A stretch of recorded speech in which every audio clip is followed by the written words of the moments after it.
more news of disquiet with the soon-to-be released Apple VR headset. Or is it? The New York Times has an interesting take on this, with some behind-the-scenes sources adding further weight to the rumour that there is disquiet about the product and whether the timing is right for this to be released. 8 staff members, both past and present, who have asked to remain anonymous due to Apple's rules against discussing future products, have said that the initial enthusiasm at Apple has been replaced with doubt. At a company where employees have worked together to create products such as the iPod and Apple Watch with the same zeal as a moonshot, it isn't common to see these kinds of disagreements and divided opinions. According to 3 people who have knowledge of the situation, some employees had broken away from the project due to their worries about its potential, and people have been let go due to a lack of advancement with some aspects of the headset, including its usage of Apple's Siri voice assistant, according to one source. The Apple headset is considered a crucial signal for the progress of virtual and augmented reality technology. For more than 10 years, tech leaders have been discussing the possibility of it becoming the next phase of computing after the smartphone.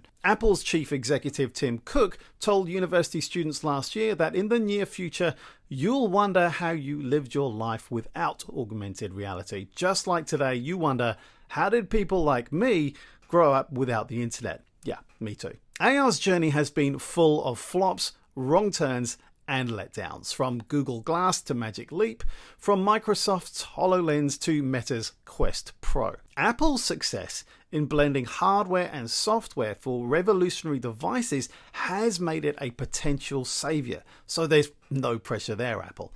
And make no mistake, the challenges are still incredibly tough to surmount. Unlike the iPhone, which used a bunch of existing tech, virtual reality is making Apple and others create new chips and displays, said Matthew Ball, author of The Metaverse and How It Will Revolutionize Everything. The difficulty of the problem has been far greater than anyone expected, he added. Rumors are circulating that Apple's project might be delayed, especially in light of the economic situation, according to those involved. The company's delayed other new stuff before, like AirTags, those coin-sized locating tracking devices. They waited over a year to launch them whilst they sorted out privacy stuff, but currently, the headset is rolling for an expected reveal in June, people said. Counterpoint Research, a market research firm, predicts Apple will ship fewer than 500,000 headsets in a year. By comparison, it was believed that 40 million Apple Watches would be sent out following its launch. Modest expectations for the headsets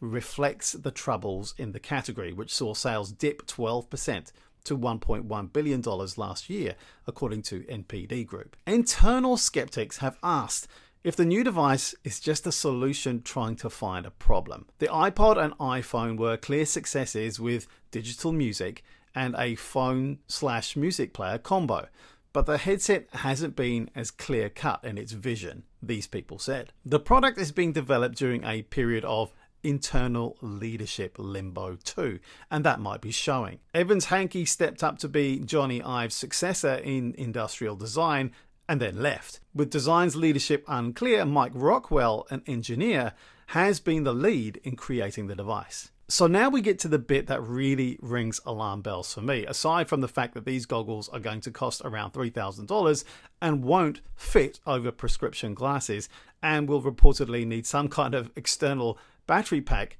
carried around on your hip. Apple have been putting their energy into making the device perfect for video calls and hanging out as avatars in a virtual world. The company dubbed their central app Co-Presence for when you experience the same space as someone remotely.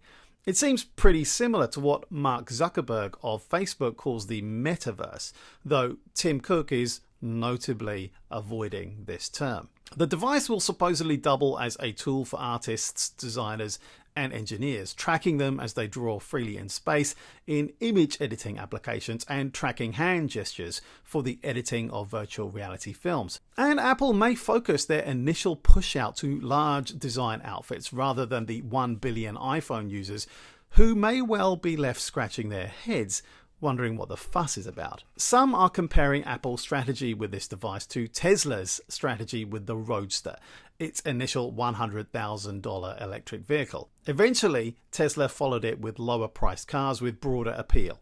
We'll wait and see. But if we carry on that metaphor, perhaps the Apple headset should be an SUV to deal with the possible rocky road ahead.